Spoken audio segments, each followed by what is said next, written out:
Hello everyone, welcome to Gyanalaya. आइए आज हम बात करते हैं दो बहुत ही इंटरेस्टिंग टॉपिक्स के बारे में जो कि ईएमआरएस से बहुत क्लोजली रिलेटेड है। आज हम बात करते हैं सबसे पहले तो कि कट ऑफ डेट वालों के लिए एक जो प्रोग्रेस या आप कह सकते हो एक पॉजिटिव न्यूज़, एक लास्ट अपॉर्चुनिटी नेस्ट वालों ने फिर से निकाली है, फिर से मेल करना शुरू किया है। तो क्या है वो लास्ट अपॉर्चुनिटी? क्या वो सच में पॉजिटिव है या फिर सच में जो कि है वो एक स्टेप है for cut off candidates towards they better tomorrow? तो आइए हम ये डिस्कस करते हैं सबसे पहले। दूसरी चीज जो हम आज डिस्कस करेंगे वो है transfer policy in context of EMRS. क्या लाइफ टाइम जो आपको प्लेस ऑफ पोस्टिंग मिल रही है वही आपकी प्लेस ऑफ पोस्टिंग रहेगी, और जो कैंडिडेट्स ये छोड़कर ये देखकर डिसाइड कर रहे हैं और ये देखकर छोड़ने का सोच ले रहे हैं कि भाई हमें तो जो पोस्टिंग का प्लेस मिला है वो अच्छा नहीं है, काफी दूर है, उसमें 10 डिफेक्ट्स है, और वो अपनी मिली हुई सरकारी नौकरी को छोड़ रहे हैं, पीजीटी टीजीटी जो भी जिसके भी टीचर हैं वो अपने पोस्ट को छोड़ रहे हैं, तो क्या ये उनका सही डिसीजन होगा? आइए ये सब कुछ आज हम डिस्कस करते हैं ज्ञानालय के माध्यम से अपने इस वीडियो में। उम्मीद करूंगी आप सब मेरे साथ अंत तक जुड़े रहेंगे। आइए हम अपना वीडियो शुरू करते हैं। देखिए, सबसे पहले तो जो नेस्ट अथॉरिटीज ने अब एक और स्टेप लिया है कट ऑफ वाले कैंडिडेट्स के लिए। देखिए, कहीं ना कहीं अगर आप अपने लिए स्टैंड लेते हो, अगर आप अपने लिए आवाज उठाते हो, तो it definitely makes a difference on the other side, on the other person who standing there. तो आप जब भी देखो, आपने अपने लिए आवाज उठाई, जब भी लोगों ने अपने लिए बोला, कैंडिडेट्स ने अपने लिए बोला कि हमारे साथ सही नहीं हो रहा है, या फिर हमारे डॉक्यूमेंट्स में हमारे जो ग्राउंड है या हमसे जो रिलेटेड इन एलिजिबिलिटी का कारण है, नेस्ट ने हमें वो नहीं बताया। नेस्ट ने किस ग्राउंड पे हमें रिजेक्ट कर दिया? कट ऑफ डेट से बाहर तो हम है ही नहीं, हम तो अंदर हैं। नेस्ट ने ये सारी बातें सुनी, नेस्ट को ये सारी बातें समझ में आई, अथॉरिटीज जो भी कॉम्पिटेंट अथॉरिटी है वहां पे उन्होंने फाइनली अपना डिसीजन फिर से सुनाया है और मेल करना शुरू कर दिया है कैंडिडेट्स को। बेसिकली उन्होंने मेल में ये लिखा है कि भाई आप जो भी आप ये स्पेसिफिक रोल नंबर वाले कैंडिडेट हो, आपको एक चांस दिया गया था, आपने एग्जाम क्वालिफाई किया, आपने 2023 का एग्जाम दिया है ईएमआरएस का जो नेस्ट ने कंडक्ट किया था, आपने उस एग्जाम को क्वालिफाई किया है, आपको डॉक्यूमेंट वेरिफिकेशन के लिए बुलाया गया, डॉक्यूमेंट्स में भी आपके डॉक्यूमेंट सही पाए गए। पर जो आपकी डिग्री वाली डॉक्यूमेंट है, जो भी स्पेसिफिक आपकी डिग्री रही हो, जैसे यहाँ पे इनको मेल आया है वो बीएड की डिग्री का है, तो जो आपकी डॉक्यूमेंट्स है, जैसे आपकी बीएड की डिग्री है सपोज, तो वो जो की है कट ऑफ डेट के पहले या कट ऑफ डेट तक आपने ऑब्टेन नहीं की है, और इस ग्राउंड पे हमने आपको इनएलिजिबल पाया है।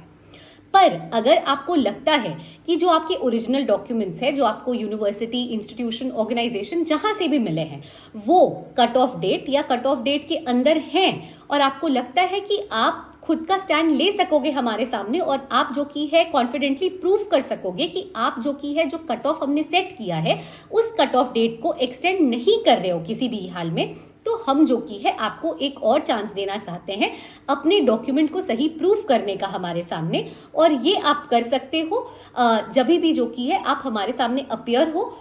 19 तारीख को, 19 जुलाई 2024 का उन्होंने डेट दिया है, 11 बजे का समय दिया है, Jeevan Tara building, parliament street, new Delhi का एड्रेस है, जहां पे जाके आपको खुद की कॉम्पिटेंसी प्रूव करनी है, जहां पे जाके आपको ये साबित करना है कि जो कट ऑफ डेट है सर या मैम, मैं बिल्कुल एलिजिबल हूं, इस कट ऑफ डेट के अंदर या इस कट ऑफ डेट तक ही मेरे ओरिजिनल डॉक्यूमेंट्स हैं मेरे पास, मैं जो की है क्वालिफाइड हूं, इस कट ऑफ डेट के अंदर फॉल कर रहा हूं या कर रही हूं, और इसीलिए जो की है किसी भी ग्राउंड्स पे आप मुझे इनएलिजिबल करार नहीं दे सकते हो, आप मुझे रिजेक्शन का मेल नहीं भेज सकते हो। सबसे पहली चीज। दूसरी चीज जो आती है, देखिए नेस्ट वालों ने आपको फिर से चांस दिया है। अगर आपको लग रहा है, जब आप अपने लिए आवाज उठा रहे थे और आपको पता था कि नहीं ये मेल तो गलत आया है, मुझे रिजेक्शन का मेल आना नहीं चाहिए, किस ग्राउंड पे इन्होंने मुझे रिजेक्ट किया, तो अब आपके पास वो ग्राउंड क्लियर कर दिया है उन्होंने, पहली चीज तो। दूसरी चीज, उस ग्राउंड को क्लियर करते करते उन्होंने आपको फिर एक चांस दे दिया है कि आप 19 जुलाई 11 बजे पार्लियामेंट स्ट्रीट में अपीयर होके प्रूफ करो आप हमें कि आप सही हो, आप कट ऑफ डेट के अंदर फॉल कर रहे हो। तो अगर आपको लग रहा है, अगर आप देख सकते हो साफ साफ कि आपके डॉक्यूमेंट्स जो आपके पास है वो कट ऑफ डेट के अंदर है या कट ऑफ डेट तक आपने ऑब्टेन कर लिए थे, आपके ओरिजिनल डॉक्यूमेंट्स आपका प्रूफ है, आपको you don't have to say anything more than your document, आप अपना डॉक्यूमेंट जाके दिखाओ, आप सही प्रूफ हो जाओगे, आपको जो की है इनएलिजिबिलिटी फेस नहीं करनी करनी पड़ेगी। तो आई थिंक ये बहुत अच्छा मतलब एक अवसर है, एक बहुत अच्छी अपॉर्चुनिटी है उन सारे कैंडिडेट्स के लिए जिनको कि इनएलिजिबल डिक्लेयर कर दिया गया था। पहली चीज, जिनको ये पता था कि उनकी जो एलिजिबिलिटी है वो क्राइटेरिया, जो गिवन डेट है उसको एक्सटेंड कहीं से भी नहीं करी है और वो with in the minimum eligibility fall कर रहे हैं। तो आपके पास एक चांस है, प्लीज आप जाओ। 19 जुलाई 2024 डेट याद कर लो आप, 11 बजे अपियर हो, अपने लिए आप स्टैंड लो, अपने डॉक्यूमेंट्स दिखाओ और अपनी कैंडिडेचर को प्रूव करते हुए अपनी वैकेंसी आप सिक्योर करो, अपनी सीट आप सिक्योर करो, ताकि आपको जो की है अब पीछे का रास्ता नहीं देखना पड़े और आपको फाइनली जो की है ज्वाइनिंग की तरफ आगे बढ़ना पड़े। तो आई थिंक ये बहुत अच्छी न्यूज है कट ऑफ वालों के लिए। अब बात करते हैं सेकेंड टॉपिक पे, जहां पे लोग जॉब्स छोड़ रहे हैं ये कह के कि हमारा तो प्लेस ऑफ पोस्टिंग जो हमें मिला है वो बहुत खराब है, हमने मेहनत तो की थी पर हमें उस हिसाब से प्लेस ऑफ पोस्टिंग नहीं मिला है, हम जॉब छोड़ रहे हैं। देखिए, जो भी कैंडिडेट ऐसा कर रहे हैं, आपसे एक हम्बल रिक्वेस्ट है मेरा कि आप बात समझे मेरी। आप ये सोचो कि आपको जो की है कितने सारे स्टेजेस पार करने के बाद ये अपॉर्चुनिटी मिला। कितने सारे ऐसे कैंडिडेट्स हैं जिन्हें किसी ना किसी स्टेज पे रिजेक्शन फेस करना पड़ गया, स्टेप बाय स्टेप उन्हें जो की है पीछे खींच लिया गया। तो आप सोचो कि आपको एक गोल्डन अपॉर्चुनिटी मिला है, आपको आपके पास जो की है एक बहुत अच्छा अवसर है कि आप जो की है अपने आप को as a permanent employee, as a permanent central government employee खुद को सिक्योर कर लो। दूसरी चीज, जो लोग ये कह रहे हैं कि प्लेस ऑफ पोस्टिंग अब मेरी ये रह जाएगी इसलिए मैं जॉब छोड़ रहा हूं या छोड़ रही हूं, देखिए आपकी प्लेस ऑफ पोस्टिंग अभी 3 साल के लिए ये है। जो मेल आपको ज्वाइनिंग के लिए दिया गया है, भेजा गया है, आप प्लीज उसे दोबारा से एक बार उस पर रिवर्ट करें और दोबारा से आप उसे रिव्यू करें।